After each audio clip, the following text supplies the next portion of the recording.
Hello friends, today I will show you how to use average function in MS Excel.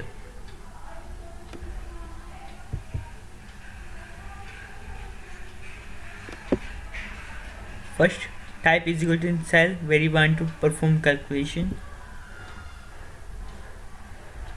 Now type A V E R A G E average bracket open. Now select the range.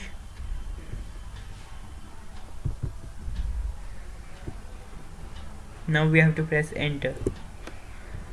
7 is the average number in the calculation. Now we have to drag and drop. So met in the next video.